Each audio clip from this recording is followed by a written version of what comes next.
Yo, what up? This is your boy Rama, and I'm here in my apartment in California.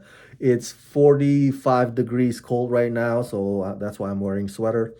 I want to give you my 2 cents about this whole drama regarding Disney's live action Snow White movie. As you may have heard, the premiere in Los Angeles will happen tomorrow, I believe, March 15th.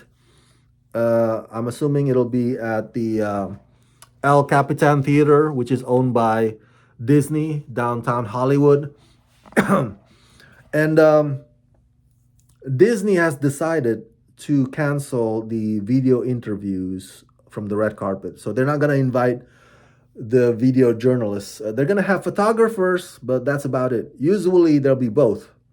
I used to do the red carpet interviews. But now, for this one only, they're not going to have the video interviews. They might have an in house stuff, maybe somebody in house interviewer with questions that were already pre prepared. Um, but they're not going to have those other guys, Access Hollywood, ET, none of those guys. Um, because of the controversy surrounding the two lead stars, Rachel Zegler and Gal Gadot. Rachel plays Snow White. Gal Gadot plays the evil witch queen. So this video is to give you an explanation as to why that is and what is going on. Because I stumbled upon a Twitter post on X. Somebody asked, maybe he's just baiting engagement, maybe he's just naive. He said like, "Oh, what's this whole kerfuffle about? Gal Gadot, Rachel Ziegler, and Snow White." You know, and people are like, "Oh, really? Have you been living under a rock? Where have you been?" So there are three big reasons as to why this is happening. Number one, um, Rachel is pro-Palestine and Gal Gadot is pro-Israel. Rachel has mentioned things about, supporting Palestine, and Gal Gadot, of course, being a Israeli, born and raised, and she also served at IDF at one point.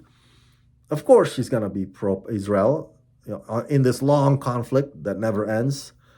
Um, but here's the thing: I looked it up. Apparently, the production for Snow White happened before the October 7th attack of 2023. So if you're asking like, oh, then how come Gal and Rachel could work together on this project when they're so ideologically opposed? Well, that's because they filmed this before.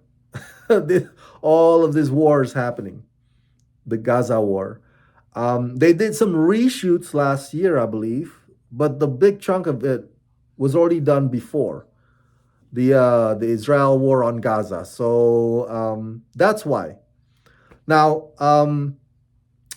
this is a tough. Politics is always a tough issue because everybody's so divisive and polarized, and everybody's so rooted in their conviction and belief that you can hardly move anybody's opinions about Israel and Palestine anymore. They're sticking to it. Everybody's just taking sides. You can't persuade anybody anymore. So it's like so, but that is the number one reason. And I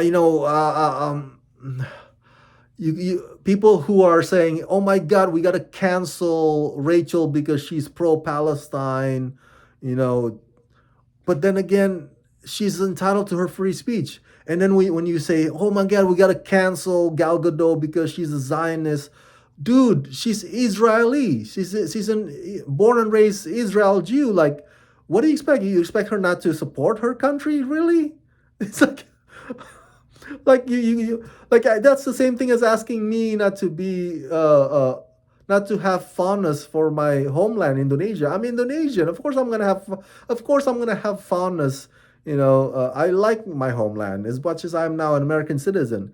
So it's tough, and so I get it. I think Disney removing the video interviewers from the red carpet is wise from that perspective, because they don't want interviewers asking questions about Gaza to either Rachel or Gal Gadot. Because again, guys, remember Disney is a private company. All right, when people say, "Oh, free speech, free speech, free speech," free speech means the government is not throwing you into jail for you speaking your thought about anything, which is why the whole case about Mahmoud Khalil is very very significant, because it's a case of a government really throwing somebody into jail because of free speech. So, but in this case, the government is not throwing Rachel or Gal Gadot into jail. And Disney is a private company. They can set their own boundaries and rules within their own parameters. parameters.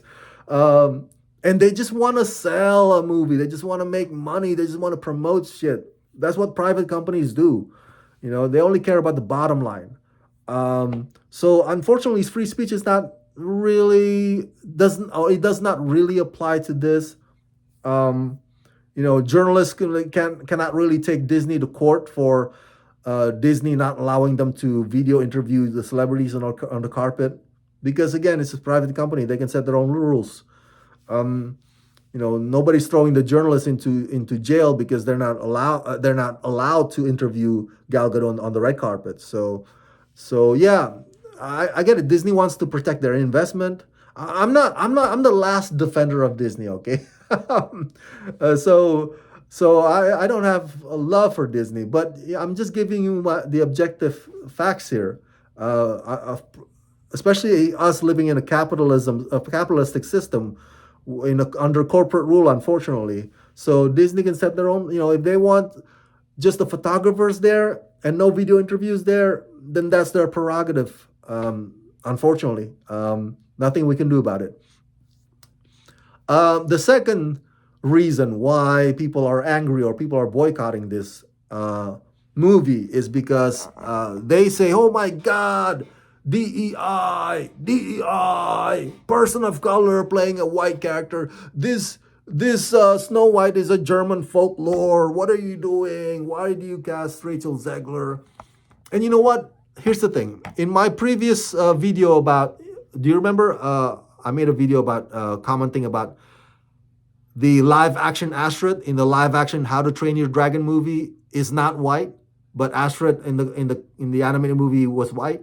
And I told you guys basically, hey, it's a fictional character. Who gives a shit? But then somebody or one of you gave a counter argument that kind of made me think, because you guys said, well, Rama, what if the shoe is on the other foot? What if it's the other way around? What if they cast a white actress playing a character that was previously black? You would be up in arms about that, right? And yeah, I think I would be. So I get what you're saying now. I get why you're angry about that movie casting a non-white, playing a white character. So in this case, even though I am a big supporter of diversity, equity, and inclusion, I kind of understand where the anger is coming from regarding this aspect, um, about Rachel not being white, playing a white character. I understand it. I'm still leaning more towards, hey, Snow White is not real. Why are we being furious about a character that's not real? This is not based on a true story kind of movie. We have better things to do. I'm still leaning more towards that, but at the same time, I kind of get where the anger is coming from. I'm not as I'm not as black and white as I was on this issue as before. So, um, yeah. But here's the thing. I just on this point, this too is an uphill battle for us. Us by that I mean the fans, because Disney will continue to be woke as long as the money keeps rolling in. We'll see whether or not this movie that's gonna be boycotted, if it tanks at the box office next week when it opens in theaters and the weeks to come. Maybe that would move the needle. Maybe Disney will be like, "Oh my God, we made a mistake. We should have cast a white person playing Snow White." Maybe then they would. Who knows? But until that happens, they're gonna keep making quote unquote woke movies, and there's nothing you and I can do about it. Because again, just like the point I made earlier, The only thing that these companies care about in our capitalistic society is what hits their pocketbooks. It's the bottom line, it's the money. They might make an appearance to be all socially aware. Oh my God, we're doing all these charities. Oh my God. Or maybe to the other side, they'll be like, oh, we gotta hang out with Trump because we gotta get close to where the power is. They might make all these virtue signals, whatever you call it. But at the end of the day, it's the bottom line. It's the money, Lebowski. So if the boycott really works, and that would really make probably the executives at Disney rethink this strategy of one, live actionizing their old movies, and two, casting people who are not of the same race as the characters. But until then, they're gonna keep busting it out. They're gonna keep producing it. They're gonna producing it. It's just how it's gonna be. It's just how it is, man. It's just how it is, you know. And it's just something that we're just gonna have to live with. And again, I'm not too hung up, too crazy about it because Snow White is not real. Now, the third reason is the most ridiculous reason, and I'll explain why. So the complainers out there say that, oh my God, Gal Gadot should have played Snow White and Rachel should have played the evil uh, queen because Gal Gadot is pretty and Rachel is not. That's their argument. That's crazy. And I say it's the most ridiculous because beauty is in the eye of the beholder. Haven't you heard that before? One man's trash is another man's treasure, you know. Yes, there could be a supermodel who will get a widely accepted consensus. The majority would agree that okay, that supermodel is beautiful. But there would still be a fringe or a percentage of people who would not see that supermodel as beautiful because they probably think, oh, I want my girl to be a bit thick. I want my girl to have some love handles that I can hold on to. Whatever, right? So, yeah, maybe, people will think, oh, Cindy Crawford is beautiful. But there will be some people who don't think Cindy Crawford is beautiful, as crazy as that might sound. And yes, I'm using Cindy Crawford as an example because I'm old. I'm a millennial. Whoever the supermodel is right now. Um, so, who are you, or who died and made you the arbiter? Who died and made you decide? Oh my God, Gal Gadot is beautiful and Rachel Zegler is not. Really? Because I think both women are beautiful. And Rachel, when she sings, I don't know if Gal Gadot can sing, but when Rachel sings, oh wow, I melt. Whenever she opens her mouth and the vocals come out, woo wee, she sounds like an angel when she sings, and that makes her even more beautiful than she already is. And so, yeah, man, they're both gorgeous. Like, come on now, Why are we playing this game of who's pretty between Gal Gadot and Rachel Zegler? They're both gorgeous. Now, let me give you a counter argument. If you're saying that Gal Gadot is pretty, that's why she should be Snow White. Okay, Gal Gadot is, last time I checked, and you can correct me if I'm wrong. She's 39. She's pushing 40, right? She's close to 40 years old, and she's tall. Really? That doesn't fit the profile of the Snow White character. If you want to go with that, if you want to go with the profile, you said that, oh my God, you gotta cast somebody right with the character. She's not right with she doesn't fit the profile of the character. She's not right for the character. She's tall and she's close to 40 years old. You can't have a 40-year-old Snow White.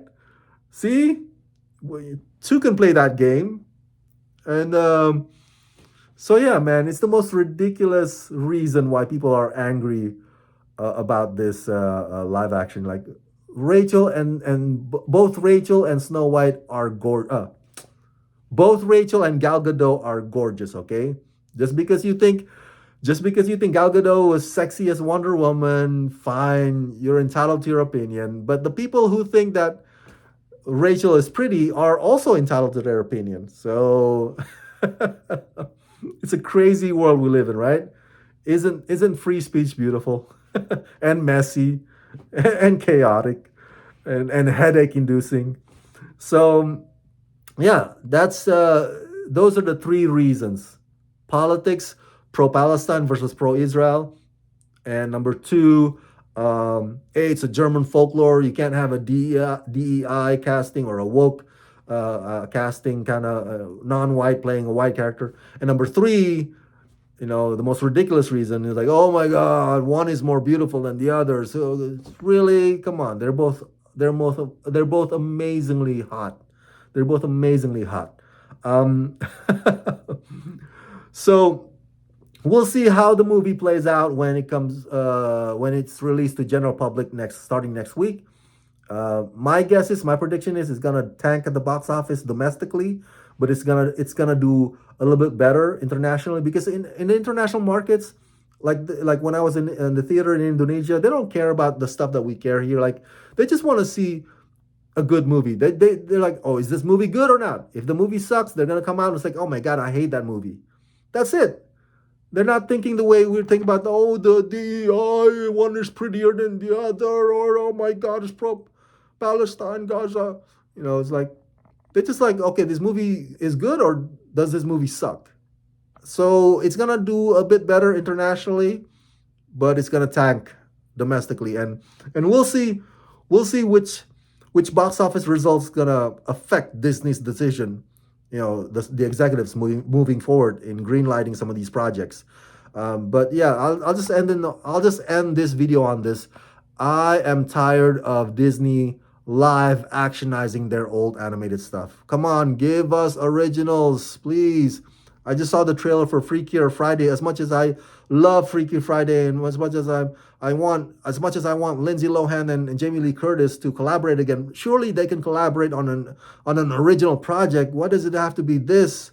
Again, is sequels and remakes and live actionizing. Like, don't you have any better ideas, Disney? Come on now, come on. So that's it. Let me know your thoughts in the comment section below. And thanks for tuning in. And as always, subscribe, subscribe, subscribe. Let's rock this.